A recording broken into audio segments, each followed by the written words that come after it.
Shalom à tous ceux qui arrivent. Voilà, donc on est content de vous accueillir. Aujourd'hui, nous sommes dans une séance de baptême. Donc on va baptiser deux de nos frères qui ont décidé voilà, de prendre leur baptême conformément aux Écritures.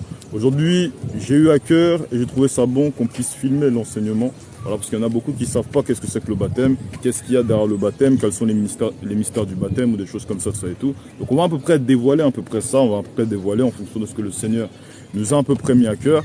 Donc partagez, voilà, partagez, n'hésitez pas à tapoter, voilà. Et j'ai cette fois-là même que toutes celles et ceux qui sont à l'origine, si par exemple vous voyez que non, cette vidéo-là, elle commence à faire des vues, elle commence à monter, tout ça et tout. Et si tu en es, toi qui m'entends et toi qui m'écoutes à l'origine de cette explosion médiatique, le Seigneur va te le rendre. Voilà, j'ai cette foi que le Seigneur va te le rendre. Donc n'hésite pas, à toi qui entends, à, voilà, à partager un maximum. Voilà, c'est pour la gloire du Seigneur. Donc du coup, parlons du baptême. Donc les frères, soyez attentifs. Le baptême, déjà, il y a quelque chose de très important. Donc les lecteurs, voilà, j'ai besoin de vous. Vous allez me préparer, donc frère, toi tu vas me préparer Luc 6, verset 45. Et frère Gabriel, tu vas me préparer Proverbe 4, verset 23.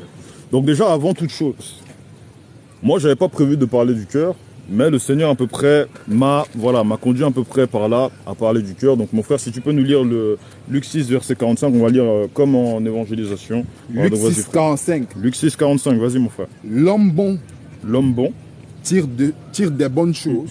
Tire des bonnes choses. Du bon trésor de son cœur. Du bon trésor de son cœur. Vas-y. Et le méchant tire. Et le méchant tire, oui. Des mauvaises choses. Des mauvaises choses. De son mauvais trésor. De son mauvais trésor. Donc lorsqu'on arrive, on regarde comme ça, on voit que la source de toute chose, c'est le cœur. Ça veut dire que toute chose, n'importe quelle chose que tu peux faire, tout part du cœur. Vas-y mon frère. C'est ça. Car c'est de l'abondance du cœur que la bouche parle. Car c'est de l'abondance du cœur que la bouche parle. Avant même de dire que Jésus-Christ il est Dieu, avant même de dire que non, j'ai cru au sacrifice de Jésus-Christ, avant le Seigneur, qu'est-ce qu'il fait? Il touche notre cœur. Là, je rends gloire à Dieu parce que même lorsqu'on arrive, on regarde et on analyse tout, la source c'est quoi? C'est le moment là où Jésus a touché d'abord, premièrement, notre cœur. Mon frère, Proverbe 4, verset 23, vas-y. Garde ton cœur. Garde ton cœur. Plus que toute autre chose. Plus que toute autre chose. Car de lui viennent les sources de la vie. Car de lui viennent les sources de la vie. Vas-y, c'est bon? Ok. Donc lorsqu'on arrive, on analyse encore une fois ce verset, bah pareil, ça résume un peu ce que je vous ai dit, c'est que tout part du cœur. Donc le Seigneur a fait grâce et le Seigneur à peu près a un message à travers l'enseignement que je suis en train de donner. Il a touché votre cœur, il a touché notre cœur. C'est pourquoi on est ici. Donc déjà, il faut se réjouir, c'est un moment de joie. Donc du coup, ça c'est très important. Donc du coup, on va après analyser un point très intéressant sur le baptême. Mon frère, tu vas nous prendre 1 Pierre 3, verset 18, en descendant jusqu'au verset 21. Voilà, donc là, tu peux me lire tout d'un coup. Hein. Tout d'un coup, du verset 18 jusqu'au verset 21. Vas-y frère. L'Écriture déclare, Christ aussi a souffert une fois pour les péchés, lui juste pour des injustes, afin de nous amener à Dieu, ayant été mis à mort quant à la chair, mais ayant été rendu vivant quant à l'esprit, dans lequel aussi il est allé prêcher aux esprits en prison, qui autrefois avaient été incrédules lorsque la patience de Dieu se prolongeait, au jour de Noé, pendant la construction de l'arche, dans laquelle un petit nombre de personnes, c'est-à-dire 8, furent sauvées à travers l'eau. Cette eau était une figure du baptême. Cette eau était une figure du baptême, qui n'est pas la purification des souillures du corps, mais l'engagement d'une bonne conscience envers Dieu, et qui maintenant vous sauve, vous aussi, par la résurrection de Jésus-Christ. Amen. Mon frère, déjà, tout est dit dans ce verset. T'as vu, il y a des moments comme ça, t'as même pas envie de commenter. Mais mon frère, si tu peux nous prendre verset par verset, Amen. Voilà, on va aller un peu tranquillement. Vas-y frère, prends-nous le premier verset, ensuite après je vais commenter dessus. Vas-y frère. 18. Christ a souffert une fois pour... Christ a souffert une fois pour les péchés, lui juste pour les injustes. Voilà, ça c'est notre base, voilà. Christ lui-même, Christ et Christ crucifié, lui juste. Il n'y a point d'homme juste sur la terre. Prends-nous même le Job 15, verset 14, en descendant jusqu'au verset 16. On va voir quelque chose de très intéressant sur l'homme.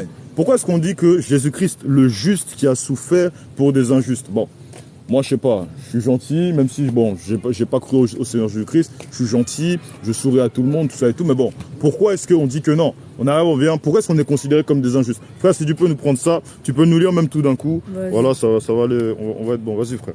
Qu'est-ce que l'homme pour qu'il soit pur? Vas-y frère. Celui qui est né de la femme peut-il être juste si Dieu n'a pas confiance en ses sangs? Si les cieux ne sont pas purs devant lui, combien moins l'être abominable et pervers, l'homme qui boit l'iniquité comme l'eau. Amen, amen, amen. Tout est dit dans ce verset. L'homme qui boit l'iniquité comme de l'eau. Ça veut dire que quoi qu'il arrive, moi, le frère, c'est-à-dire on démarre tous pécheurs. On a fait des bêtises, on a fait après le n'importe quoi. C'est le pourquoi même lorsqu'on a lu le verset précédent, on nous dit Christ juste ayant souffert pour des injustes. C'est ça, c'est notre base. Donc ça, c'est vraiment la base. Donc là, je remets après là-dessus. Mon frère, si tu peux nous lire le verset suivant. Vas-y. Lui juste pour les injustes, afin de nous amener à Dieu, ayant été mis à mort quant à la chair, mais ayant été rendu vivant quant à l'esprit. C'est ça.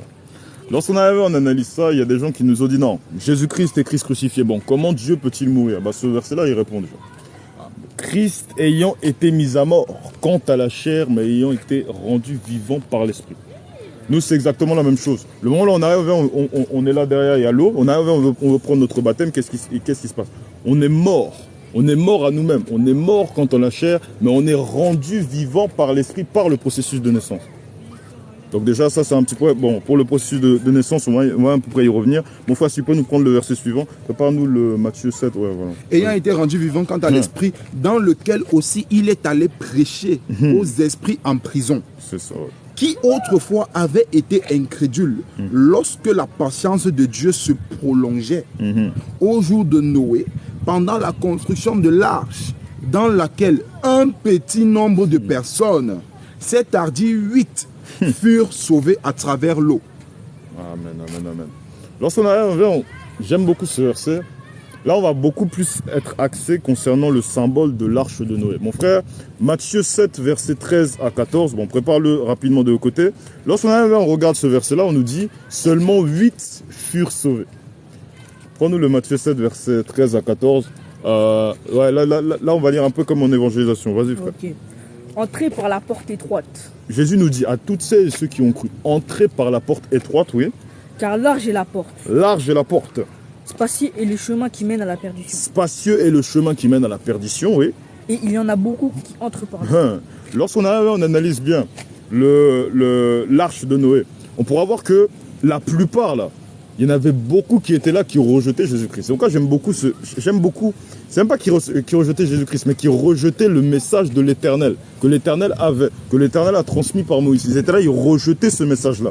Maintenant, lorsqu'on arrive au verset, tu peux nous relire à partir là où il nous parle des 8, là. À partir des 8. Ouais, la partie là où il nous parle des seulement 8 furent sauvés.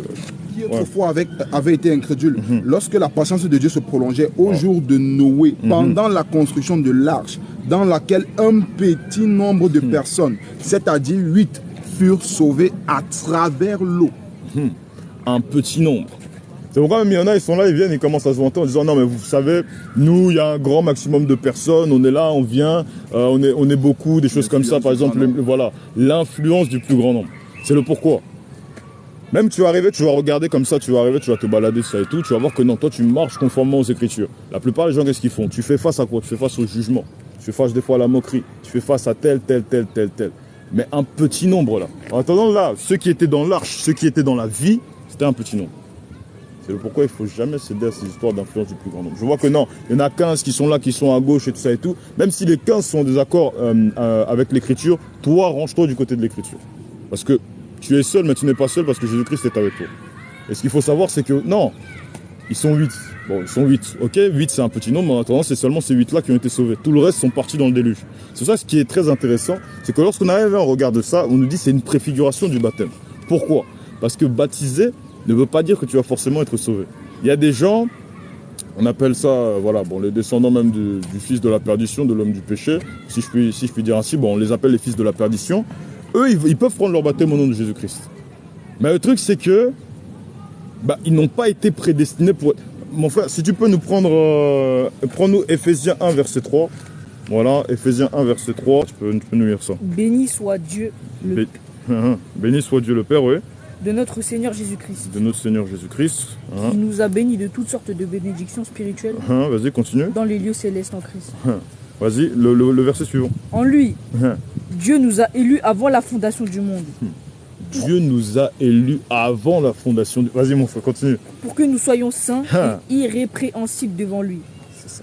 Nous qui sommes présents, j'ai cette fois-là qu'on est tous des élus. On est des élus. Maintenant, vous allez arriver, vous allez voir que non, il y a un gars, ou je sais pas quoi, de ça et tout, il va venir, il va prendre son baptême. Mais ce qui est décisif, c'est la foi. Déjà, il faut avoir foi. Maintenant, tout dépend encore une fois de ce que l'Éternel, notre Dieu, a pour nous. Mais bon, moi j'ai cette foi-là que non. Si tu arrives bien, tu marches conformément aux Écritures et tout ça et tout, tu crois. Et c'est là où même j'avais parlé même des habitudes de l'âme. Ce qui va montrer que si tu as cru ou tu n'as pas cru, c'est pas le fait que tu n'aies pas chuté. Parce que ça peut arriver à tout le monde de chuter. On parlait même, le frère même nous parlait même de, voilà, les habitudes, des choses comme ça, des choses qui sont compliquées à lâcher. C'est pas le fait que tu chutes le problème. C'est quelle est ta réaction une fois que tu as chuté. C'est là où on va savoir si tu as cru ou pas. Du coup, c'est un petit peu ça. Donc, lorsqu'on arrive, on va analyser un peu ce verset, on va voir quelle est la différence entre nous, entre les fils de la perdition et les apostates. Vas-y, frère. Donc, je prends à partir de Thessaloniciens, je prends à partir du verset... D'accord, je prends à partir même du verset 7. Car le mystère de l'iniquité agit déjà. Il faut seulement que ce qui le retient encore ait disparu. Et alors paraîtra l'impie que le Seigneur Jésus détruira par le souffle de sa bouche et qu'il l'anéantira par l'éclat de son avènement. L'apparition de cet impie se fera par la puissance de Satan avec toutes sortes de miracles et de signes et de prodiges mensongers et avec toute la séduction de l'iniquité pour ceux qui périssent parce qu'ils n'ont pas reçu l'amour de la vérité pour être sauvés. Par ceux qui n'ont pas reçu l'amour de la vérité pour être sauvés. Lorsque tu as reçu l'amour de la vérité pour être sauvé, ça peut arriver, tu arrives, tu chutes. Mais quand tu chutes, tu as le Saint-Esprit qui t'interpelle, qui dit non, là tu as chuté. Je dis, Seigneur, j'ai chuté.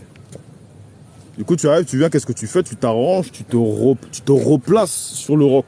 En d'autres termes, l'écriture. Donc bon, ça, on va pas trop y revenir et tout ça et tout. Donc c'est ça la différence. C'est pourquoi même, voilà, il y en a, on est là, on vient, on les baptise, des choses comme ça, et on dit non mais j'ai chuté. Mais, mon frère, relève-toi. Ça arrive.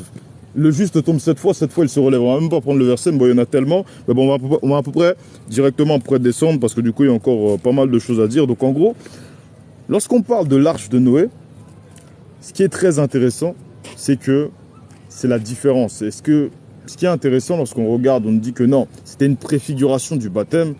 Ce qui est capital dans ce domaine-là, c'est qu'on arrivait, on regarde qu'ils étaient seulement 8. Et il faut bien se dire qu'ils étaient 8 parmi toute l'humanité. C'est pour vous dire que le Seigneur n'est pas dans le plus grand nombre. Donc déjà ça c'est un très bon message que voilà, donc on est citoyen du royaume des cieux, c'est quelque chose de particulier, c'est quelque chose d'unique. Donc du coup, voilà, ne cédons pas vraiment à l'influence du plus grand nombre comme je l'ai toujours dit. Donc on va à peu près regarder, donc là maintenant on va à peu près descendre un peu plus sur le baptême. Donc mon frère, tu peux nous prendre Matthieu 28 verset 19, toi tu vas nous prendre Acte 2 verset 38. Là on va à peu près faire, pour les deux versets, on va faire les lectures comme en évangélisation. Voilà, on va faire Matthieu 28 19. Ouais, Matthieu 28 19, tu peux même descendre jusqu'au verset 20. Et ton frère, Acte 2 verset 38. L'Écriture déclare, allez. Jésus nous dit, allez, oui. Faites de toutes les nations des disciples. Faites de toutes les nations les disciples. Les baptisant au nom du Père, du Fils et du Saint-Esprit. Les baptisant au nom du Père, du Fils et du Saint-Esprit, oui. Et enseignez-leur à observer tout ce que je vous ai prescrit. Et enseignez-leur à observer tout ce que je vous ai prescrit, oui. Et voici, je suis avec vous tous les jours jusqu'à la fin du monde. Voici, je suis avec vous tous les jours jusqu'à la fin du monde. Bon. En ce qui concerne le baptême au nom du... Déjà, tous les baptêmes que j'ai administrés ont été faits au nom du Père, du Fils et du Saint-Esprit. Mais lorsqu'on analyse bien ce verset, on regarde le nom du Père, Fils, Saint-Esprit. Nom est écrit au singulier. C'est-à-dire qu'il y a un nom qui englobe le nom du Père, du Fils et du Saint-Esprit. Il y a des gens qui sont là, qui viennent, ils baptisent littéralement au nom du Père, du Fils et du Saint-Esprit. Mais attends, si moi j'arrive, je te dis, bon, frère Kevin, tu vas baptiser au nom de mon Père, de mon oncle et de mon frère. Je sais pas, tu vas pas arriver, tu vas pas prendre, on baptise au nom du Père, de l'oncle et du... Il va y avoir une petite partie qui est coupée parce qu'il y a eu un bug TikTok. Donc je m'en excuse et puis voilà, je vous laisse avec la suite de l'enseignement. Frère, non. Au nom de Jésus-Christ. Au nom du Père, Fils, Saint-Esprit. Au nom de Jésus-Christ. Au nom de, je sais pas, au nom de mon oncle. Au nom de Jésus-Christ. Au nom de Jésus-Christ. Le nom qui donne la vie, c'est le nom de Jésus-Christ. Voilà pourquoi nous, quand on arrive, on est là, on se positionne ici, on va pas arriver, on va dire non, on te baptise au nom du Père, Fils, Saint-Esprit. Non, parce que c'est une parabole. Les gens se posent la question, bon, pourquoi Jésus a dit, soyez baptisés au nom du Père, Fils, Saint-Esprit? Il y a deux explications. Donc il y a, bon, la parabole, bon, même, on pourrait même prendre un verset. T'as même le verset. Exactement, Marc, je voulais même souligner quelque chose pendant que tu parles. Si tu peux même continuer la suite du verset, au nom de Jésus-Christ pour le pardon de vos péchés. Pour le pardon de vos péchés. Et moi, ce qui me plaît beaucoup, c'est que dans Marc 4, tu vois, quand ses disciples lui demandent pourquoi est-ce que tu leur parles en parabole, il dit enfin qu'ils entendent mais ils ne comprennent. Bon, il faut même nous prendre la source parce que les gens vont penser que non, faut nous prendre la source, frère. Voilà, faut nous prendre la source. Vas-y, finis le verset, frère. Et vous recevrez le don du Saint-Esprit. Et vous recevrez le don du Saint-Esprit. Donc ça veut dire que lorsqu'on arrive, on regarde le Matthieu 28, verset 19, c'est un mystère. Ça veut dire que Jésus nous a à peu près donné ce qui est l'ensemble. Il nous dit, bon, soyez baptisés au nom de Jésus-Christ. Non, il nous dit, soyez baptisés au nom du Père, du Fils et du Saint-Esprit. Et voici, je suis avec vous tous les jours jusqu'à la fin du monde. Et derrière, lorsqu'on arrive, on a la révélation. Donc c'est comme si Jésus nous a mis l'ombre. Il nous met la lumière. Il nous dit, il nous dit, vas-y, lis même tout d'un coup, ça va aller même encore plus vite. Pierre leur dit, repentez-vous et que chacun de vous soit baptisé au nom de Jésus-Christ pour le pardon de vos péchés et vous recevrez le don du Saint-Esprit. Amen. Tout simplement. Vous recevrez le don du... Mon frère, même, on peut même se poser la question, bon, pourquoi est-ce que Jésus est là, nous dit au nom du Père, Fils, Saint-Esprit? Pourquoi est-ce qu'il n'a pas dit parce que je suis le Père, je suis le Fils, je suis le Saint-Esprit? Frère, tu peux nous prendre ça? Donc, Marc 4. Marc 4. Donc, du coup, on situe vite fait, c'est la parabole du semeur. Et ben voilà, donc à partir du verset 9, Jésus dit que celui qui a des oreilles pour entendre, entende. Et lorsqu'il fut en particulier avec ses disciples l'interrogent et lui demandent pourquoi est-ce que tu parles en parabole. Il leur dit, c'est à vous qu'a été donné. C'est à vous. Donc quand il dit c'est à vous, c'est à nous, toutes celles et ceux qui avons cru. Vas-y, frère. C'est à vous qu'a été donné de connaître les mystères du royaume de Dieu. Vas-y, continue. Mais pour ceux qui sont dehors, tout se passe en parabole. La suite, frère. Tout se passe en parabole. Afin qu'en voyant, ils voient et n'aperçoivent point. Ils voient et n'aperçoivent point. Vas-y, continue, frère. Et qu'en entendant, ils entendent mais ne comprennent point. Ils entendent mais ne comprennent point. Vas-y, de frère. peur qu'ils ne se convertissent. Ah, Seigneur. De peur qu'ils ne se convertissent. Et que leurs péchés soient pardonnés. Et que leurs péchés ne leur soient pardonnés. Donc Jésus fait exprès. Le baptême là au nom du Père, Fils, Saint-Esprit. Si Jésus sort au nom du Père, Fils, Saint-Esprit, c'est tout simplement pour égarer toutes celles et ceux qui sont censés s'égarer. Ça c'est clair. Tout simplement. Tout simplement. C'est tout simplement. Ça de base, c'est la raison numéro 1. Tout simplement. Tout simplement. Moi j'aime bien ce que Pierre dit. Afin que vos péchés soient pardonnés. Oh, alléluia. Amen, amen, amen, amen, amen. Que le Seigneur soit glorifié. Donc voilà. Donc maintenant on peut faire un débat. Non mais attends, est-ce que c'est au nom du Père, Fils, Saint-Esprit ou au nom de Jésus-Christ? Bon. Frère, prends-nous Ephésiens 2:20. Ephésiens 2:20. Vous avez été édifiés. Ah ouais. Bon, tu le connais même, si tu le connais même par cœur, c'est parfait. Tu vas nous prendre Acte 19, verset 1 en descendant jusqu'au verset... Bon, 3, 4 par là. Bon, de toute façon, je te dirai à peu près de ça et tout. Mon frère, si tu peux nous citer ça, on va faire la lecture comme en évangélisation pour que les gens comprennent bien. Vas-y, frère. Vous avez été édifiés. Ephésiens 2:20 nous dit, vous avez été édifiés sur le fondement des prophètes et des apôtres. Sur le fondement des apôtres et des prophètes. Vas-y, frère. Jésus lui-même étant la pierre angulaire. Jésus-Christ lui-même étant la pierre angulaire, la pierre principale de l'angle. Ça veut dire que lorsqu'on arrive à regarder bien, ça nous emmène même jusqu'à Jean 17, 20, frère. Jean 17, 20. Oui, Jean 17, 20, frère. Tu peux même te prendre même ça. Donc, du coup, on voit baptême au nom du Père, Fils, Saint-Esprit, baptême au nom de Jésus-Christ. Bon, quel est le bon baptême, entre guillemets, sachant que lorsqu'on prend un verset, donc bon, là, c'est peut-être pas un verset. Bon, ça, c'est un verset, peut-être on va même prendre plus tard. Mon frère, si tu peux nous prendre, vas-y, lis-nous ça, le Acte 19, verset 1, en descendant jusqu'au verset 3, 4, par là, vas-y, frère. Pendant qu'Apollos était à Corinthe. Pendant qu'Apollos était à Corinthe. Paul. Après avoir parcouru les autres provinces de l'Asie. Arriva à Éphèse. Continue. Ayant rencontré quelques disciples, il leur dit, avez-vous reçu le Saint-Esprit? Avez-vous reçu le Saint-Esprit? Vas-y, frère. Quand vous avez cru. Ils lui répondirent, nous n'avons même pas entendu... nous n'avons même pas même entendu dire qu'il est un Saint-Esprit. Continue, frère. Il dit, de quel baptême avez-vous donc été baptisé? De quel baptême avez-vous donc été baptisé? Vas-y, frère. Et ils répondirent, du baptême de Jean. Ouais. Alors Paul dit, Jean a baptisé du baptême de repentance, disant au peuple de croire en celui qui venait après lui, c'est-à-dire Jésus. Sur ces paroles, ils furent baptisés au nom du Seigneur Jésus. Amen. Il faut comprendre une chose. Ce qui m'intéresse et même ce qui percute mon esprit, c'est que il nous explique que le baptême de Jean servait d'explication au baptême au nom de Jésus-Christ. Pourquoi? Parce que lorsqu'on arrive, on regarde bien. Il n'a pas baptisé au nom du Père, Fils, Saint-Esprit. Il n'a pas baptisé comme Jean a baptisé. Il a baptisé au nom du Seigneur Jésus. Et lorsqu'on arrive, on analyse ce passage-là, on se rend compte que non. Il y a des passages qui sont... Il y a des baptêmes, il y a un baptême même. Il y a des baptêmes même parce qu'il y avait le baptême de Jean, le baptême au nom du Père, Fils, Saint-Esprit. C'est des baptêmes qui sont explicatifs sur le baptême au nom de Jésus-Christ. Et lorsqu'on arrive, on regarde bien, on voit que le baptême qui a été repris, c'est le baptême de Acte 2, verset 38. Tout simplement parce que le Matthieu 28, verset 19, on dit « Soyez baptisés au nom du Père, du Fils et du Saint-Esprit », sachant que nom est écrit sans S. Le baptême au nom du Père, Fils, Saint-Esprit, c'est le baptême au nom de Jésus-Christ. Le nom qui donne la vie.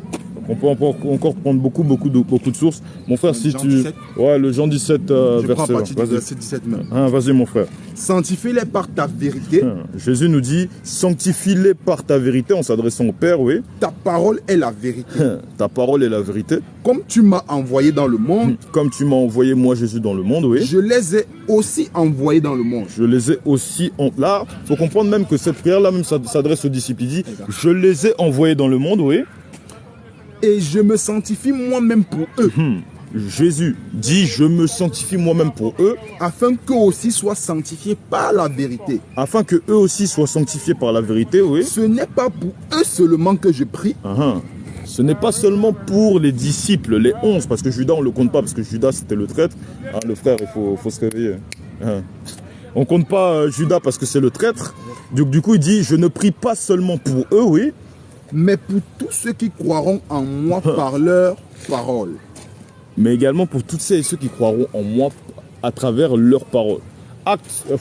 Pierre, par exemple, qui était présent le moment là où Jésus dit soyez baptisés au nom du Père, Fils, Saint-Esprit. Le moment là, il dit soyez baptisés au nom de Jésus-Christ. Frère, prends-nous le dernier court passage que tu nous as lu là, de Jean 17, verset 20. Là.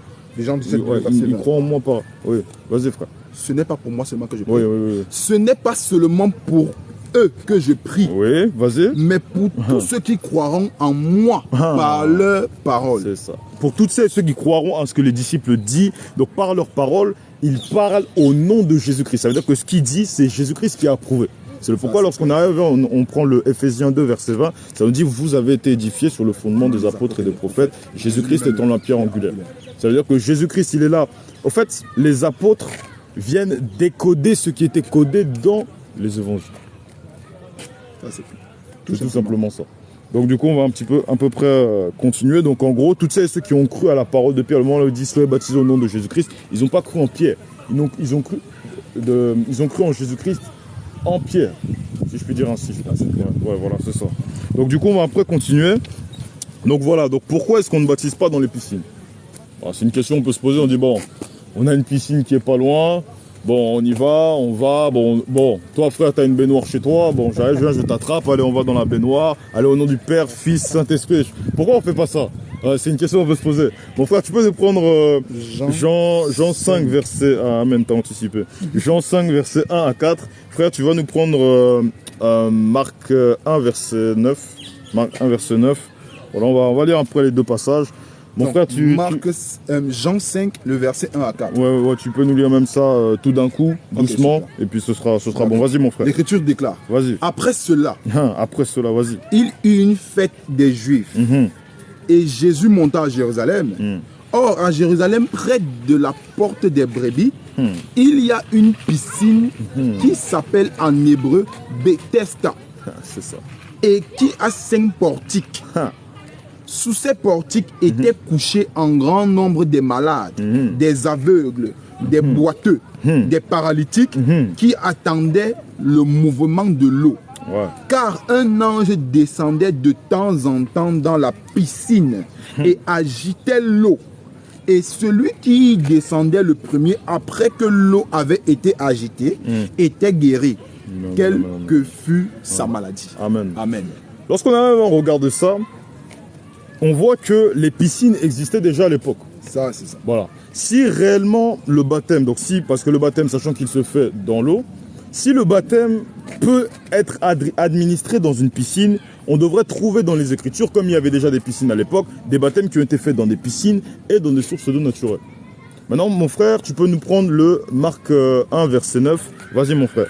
En ce temps-là, En ce temps-là, Jésus vint de Nazareth en Galilée. Jésus vint de Nazareth en Galilée, oui. Et il fut baptisé par Jean Oui. dans le Jourdain. Il fut baptisé par Jean dans une piscine. Dans le Jourdain. Dans le Jourdain. Et lorsqu'on arrive, on regarde le Jourdain, qu'est-ce que c'est? Le Jourdain, c'est un fleuve. Il y a encore beaucoup, hein. On peut encore même sortir tous les exemples de versets, mais vous verrez aucun apôtre, aucune personne qui a été baptisée dans l'unique piscine. éthiopien. J'ai pris cet exemple exprès même de Marc 1, verset 9, parce que Jésus-Christ lui-même, sauf que Jésus-Christ, c'est notre exemple par excellence, il a été baptisé où? Dans le Jourdain, source d'eau naturelle. C'est le pourquoi nous aussi on est là, on baptise dans les sources d'eau naturelle. Amen. Voilà. Et puis lorsque même on regarde vraiment le baptême dans les sources d'eau naturelle aussi, c'est une préfiguration sur la vie chrétienne. Parce que lorsque tu arrives, tu regardes, c'est pas facile de se faire baptiser dans les sources d'eau naturelle. Il peut y avoir des serpents, il peut y avoir des gens qui viennent ou je sais pas quoi de ça et tout. Vraiment, c'est compliqué. C'est compliqué. Même les apôtres eux-mêmes là, ils étaient persécutés de ça et tout, ils devaient baptiser aussi dans le secret. Donc ça veut dire que même le baptême en source d'eau naturelle, c'est un enseignement même sur ce qui nous attend en ce qui concerne la vie chrétienne. Amen. Amen. Donc les frères, c'est un petit peu ça. Et Voilà. comme là, il y a Voilà. deux rois, il y a César, il y a Jésus. César a fait le système politique, le système économique de telle sorte que lorsqu'on te voit baptiser dans une eau naturelle et tout, on appelle la police Voilà, et ils c'est vous ça. demandent mais pourquoi est-ce que vous ne baptisez pas Voilà. dans vos piscines, Donc- dans les piscines ou à la maison? Voilà. C'est Donc, ça. voilà, donc ça montre même ce que Satan approuve, Dieu désapprouve. Bon. Façon de même clair. de parler parce que bon, on sait même que bon, Satan c'est le bon petit de Dieu, mais bon, c'est un peu une façon de parler dans le sens où c'est le petit, hein. C'est le Bien petit. sûr. Hein, tout ce Mais que fait, bon, Dieu approuve. donc, voilà, c'est ça. Amen. Donc du coup, c'est un petit peu ça. Donc on va aller dans, voilà, donc on peut même regarder. Bon, pourquoi pas par aspersion. Bon, moi j'arrive, je viens, le frère Kevin, je prends pistolet à eau, pichic, pichic, au nom du Père, Fils, Saint-Esprit. Bon, pourquoi pas? Ça peut être une option. Hein. Donc mon frère, tu vas nous prendre Marc 16, verset 16. Voilà, et puis ouais, je pense même que ce sera bon, même. C'est un verset même marteau pilon, même. Je pense que ce sera Marc correct. 16, le verset 16. Attends, 2 secondes. Frère, tu peux nous prendre même Marc 1, verset 10. Verset 10, normalement. Même Marc 1, verset 9, descend même jusqu'au verset 10. Vas-y, mon frère. Sans m'arrêter. Ah, non, on va faire petit à petit. Il y a des choses intéressantes. Vas-y, frère. En ce temps-là, En ce temps-là, Jésus vint de Nazareth en Galilée. Jésus vint de Nazareth en Galilée, oui. Il fut baptisé par Jean Il fut baptisé par Jean dans le Jourdain. dans le Jourdain. Au moment où il sortit de l'eau, Au moment là où il sortit de l'eau, oui, il vit les cieux s'ouvrir. il vit les cieux s'ouvrir. C'est bon, frère. Donc lorsqu'on arrive, on regarde, on voit que Jésus sortit de l'eau. Sachant que le moment, ça veut dire que si Jésus sortit de l'eau, ça veut dire que Jésus devait déjà rentrer dans l'eau. Donc on ne peut pas baptiser par aspersion. Parce que lorsqu'on baptise par aspersion, tu n'entres pas dans l'eau. Tu es à l'extérieur de l'eau. On est là, on vient, on te fait une douche. Donc en fait, c'est ça. Là, on te sort des pistolets à eau, tout ça et tout. Tu ne peux pas sortir de l'eau si on t'a baptisé par aspersion. Donc du coup, c'est un petit peu ça. Donc voilà. Maintenant, bon, je pense qu'on va aller même... je pense qu'on va aller un peu tranquillement. On va aller regarder aussi les conséquences, entre guillemets. Donc ça veut dire le poids à peu près que nous, les chrétiens, on a à peu près sous les épaules. Donc bon, ça, c'est des choses même, je pense, c'est des choses que vous connaissez, mais bon, on va à peu près revoir ça. Donc on va aller dans 1 Timothée 6, verset 12. Frère, tu nous prends ça. On va lire petit à petit, voilà, comme en évangélisation. Et frère, toi, tu peux nous prendre aussi Ephésiens 6, 12. On va lire aussi de la même façon. Voilà, donc on va aller tranquillement. Donc, mon frère, d'abord le 1 Timothée 6, verset 12. On t'écoute. L'Écriture déclare, 1 Timothée 6, le verset 12. Vas-y, mon frère. L'Écriture déclare, Oui. combat le bon combat de la foi, Donc c'est l'apôtre Paul qui s'exprime à Timothée et qui nous dit: combat le bon combat de la foi, saisis la vie éternelle saisis la vie éternelle, à laquelle tu as été appelé à laquelle tu as été appelé, et pour laquelle tu as fait une belle confession. et pour laquelle tu as fait une belle confession, oui, En présence d'un grand nombre de témoins. en présence d'un grand nombre de témoins. Lorsqu'on arrive, on regarde comme ça, les gens ils pensent que non. Le moment là où l'apôtre Paul dit, déjà, lorsqu'on dit combat, le bon combat de la foi, donc ça on va analyser ça à peu près tout à l'heure. Mais lorsqu'on arrive, on regarde comme ça, les gens pensent que non. On dit il a fait profession de foi en présence d'un grand nombre de témoins, ça veut dire que non. Il fallait qu'il y avait du monde, il y avait du public ou des choses comme ça. Ça peut être vrai, mais ça peut être aussi faux. Parce que lorsqu'on parle des témoins, on parle du monde spirituel. C'est le pourquoi derrière, il y a toute la tribulation qui suit derrière. Mon frère, Ephésiens 6, verset 12, vas-y frère. Car nous n'avons pas à lutter contre la chair et le sang. Nous n'avons pas à lutter contre la chair et le sang, d'autres termes, les hommes, oui. Mais contre les dominations. Mais contre les dominations. Contre les autorités. Les autorités. Contre les princes de ce monde de ténèbres. Contre le prince de ce monde de ténèbres, oui. Contre les esprits méchants dans les lieux célestes. Contre les esprits méchants dans les lieux célestes. Oui. C'est pourquoi. C'est pourquoi. Prenez toutes les armes de Dieu. Ça, on va prendre ça après. Donc lorsqu'on arrive, on regarde comme ça. C'est pourquoi ça complète le 1 Timothée 6, verset 12. On nous dit, combat le bon combat de la foi et un mauvais combat. Lorsque tu combats le mauvais combat, c'est le moment là où tu combats contre les hommes. C'est pourquoi lorsque tu arrives, tu prends ton baptême, derrière, si tu étais détesté, tu seras certainement encore plus détesté. Si tu avais... C'est pourquoi même toutes les personnes qu'on a baptisées derrière, ils ont tous eu des problèmes derrière.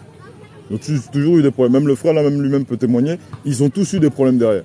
C'est tout simplement parce que combat le bon combat de la foi. Il faut combattre le bon combat de la foi et le combat se fait face aux dominations et aux autorités des ténèbres. Donc c'est pourquoi tu vas arriver, tu vas voir que non, les gens vont arriver, vont se lever, vont être surexcités, des choses comme ça et tout ça et tout. Et lorsqu'on arrive, on lit le verset de 1 Timothée 6, verset 12, ça nous dit « Et dans laquelle tu as fait profession de foi en présence d'un grand nombre de témoins ». Frère, si tu peux même nous relire ça même rapidement, même ça va aller... Combat le bon combat de la foi, oui. Saisis la vie éternelle à laquelle tu as été appelé et pour laquelle tu as fait une belle confession en présence d'un grand nombre de témoins.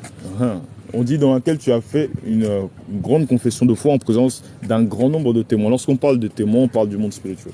Que ce soit du côté de la lumière, mais également du côté des ténèbres. Parce que le moment là où les ennemis vont se lever, c'est les ennemis, c'est les témoins du monde des ténèbres. Il y a ici également les témoins du monde de la lumière. Les anges, le Seigneur Jésus-Christ, etc., etc. Donc tout le royaume des cieux qui sont au courant. C'est le pourquoi tu fais cette transition-là de la mort à la vie. Pourquoi ? À cause tout simplement du témoignage. On témoigne que non, tu as bel et bien fait cette transition-là. Tape un peu le frère, parce qu'il dort. Donc du coup, ça va être un petit peu ça. Donc voilà. Donc ensuite, après, on va parler rapidement, je pense même du processus de naissance. Donc lorsqu'on parle mon frère, reprends-nous le acte 2, verset 38, frère. Reprends-nous ça. Voilà, le frère va nous prendre ça. Et après, Pierre leur dit. Pierre leur dit, oui. Repentez-vous. Repentez-vous. Et que chacun de vous.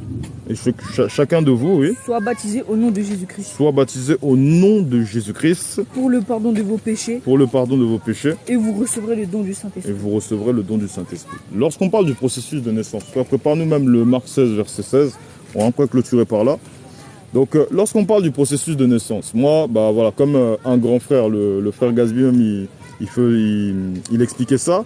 Lorsqu'on parle du processus de naissance, lis-nous d'abord même le Marc 16, verset 16. Tu vas nous lire ça directement en un coup, comme ça on va aller un peu plus vite. Ensuite, après, je vais m'exprimer. Vas-y, frère. Marc 16, verset 16. L'Écriture déclare, celui qui croira et qui sera baptisé sera sauvé.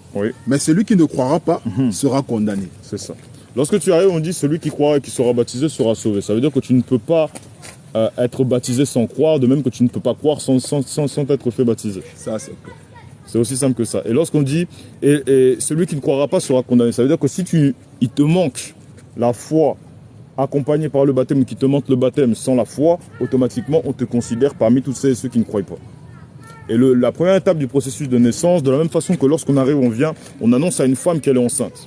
On annonce qu'elle est enceinte, qu'est-ce qu'il fait? D'abord, elle est contente, elle a cru. Et ensuite, après, qu'est-ce qui se passe?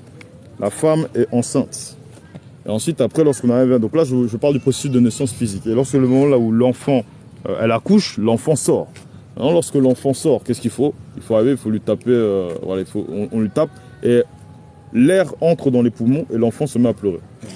Donc ça, c'est le processus de naissance sur le plan physique. Maintenant, lorsqu'on parle du plan spirituel, tu as entendu la parole de la même façon que la femme enceinte a entendu et a cru qu'elle est enceinte. Tu entends la parole, tu crois en cette parole, tu te fais baptiser. Quand tu te fais baptiser, c'est de la même façon que la femme tombe enceinte. Le moment là où tu arrives, tu reçois le Saint-Esprit, c'est la dernière étape de l'accouchement. Le moment là où voilà, l'enfant sort et le moment là où il reçoit l'air et se met à pleurer. C'est pourquoi même lorsqu'on arrive... Mon frère, lis-nous le acte 19. Voilà, acte 19. Descends même directement à partir du verset 4. Voilà, ça va être très bon ça. Ça va être très bon. Oui. Alors Paul dit, Oui. Jean a baptisé du baptême de repentance, Continue frère, tu peux enchaîner. Vas-y. disant au peuple de croire en celui qui venait après lui, c'est-à-dire en Jésus. Ouais. Sur ces paroles, ils furent baptisés au nom du Seigneur Jésus. Lorsque Paul leur eut imposé les mains, le Saint-Esprit vint sur eux Oui. et ils parlaient en langue et prophétisaient. Ils étaient en tout environ 12 hommes. Amen. Donc c'est simple. Hein. La conclusion, c'est le moment où le Saint-Esprit descend et automatiquement tu es rempli. C'est la dernière étape du processus de naissance spirituelle. Là, on va accomplir la deuxième étape. Ensuite, après la troisième étape, bon là, ça dépend pourquoi du Seigneur, mais tu peux nous prendre même le Luc 11, verset 13. Voilà, ça va être très intéressant. Voilà, je pense qu'on va clôturer comme ça. Voilà, comment? Parce que des fois, on peut se dire, non, mais comment bénéficier de la dernière étape de mon processus de naissance spirituelle, voilà, manifesté par le parler en langue. Mon frère, tu vas nous prendre ça. Luc Voilà, on va, 11, verset 13. voilà, on va lire un peu comme en évangélisation. Vas-y, mon frère. L'Écriture déclare. Vas-y, frère. Si donc, Si donc, méchants comme vous l'êtes, méchants, donc les hommes méchants comme nous, bah voilà, bon, je vais pas dire comme nous sommes, mais bon, méchants comme vous êtes, oui, vous savez donner de bonnes choses vous savez donner de bonnes choses à vos enfants, à vos enfants. à combien plus forte raison À combien plus forte raison le Père Céleste le Père Céleste donnera-t-il le Saint-Esprit à ceux qui le lui demandent? donnera-t-il le Saint-Esprit à ceux qui le lui demandent? C'est-à-dire que le Saint-Esprit, on le demande. Et le moment là où tu le demandes, la manifestation directe qui s'effectue, c'est ce qu'on a vu tout à l'heure là dans Acte 19, la manifestation par le parler en langue. Ça, c'est clair. Après, ça, c'est aussi très important de savoir que le Saint-Esprit peut se recevoir avant le baptême ou Ouais. après le baptême. On a un Exactement. cas avant le baptême qu'on est. Bien sûr, moi par exemple, ça m'est arrivé, aussi. ça m'est arrivé avant même le baptême, c'est là Avant où le j'ai reçu baptême. le Saint-Esprit. Donc, Ça peut comme arriver, donc après. c'est un petit Comme peu après. ça. Et Donc les là, langues, la manifestation des langues étrangères Ouais. n'est pas forcément Bon, le gage que le Saint-Esprit a été reçu ou pas. Mm. Donc ça, c'est très ça aussi, important. c'est ça aussi, ouais. Donc là, c'est une voilà. bénédiction. Donc c'est les Écritures même qui vont trancher derrière. Donc bon, donc on va sans plus tarder, il y a des questions? Non. Non, c'est bon, ok. Donc vous tous qui avez pu participer à l'enseignement, soyez bénis. Donc du coup, voilà, comme d'habitude, tous ceux qui veulent prendre leur baptême, n'hésitez pas à me contacter. Mes réseaux sont dans la bio, mon Snap, FRA45NCK, mon Instagram, Franck-Okip1, et ben voilà, tout simplement, il y a aussi ma chaîne YouTube, Franck, avec CK à la fin, espace Okita. Donc soyez bénis et on se dit à la prochaine pour une nouvelle vidéo. Shalom.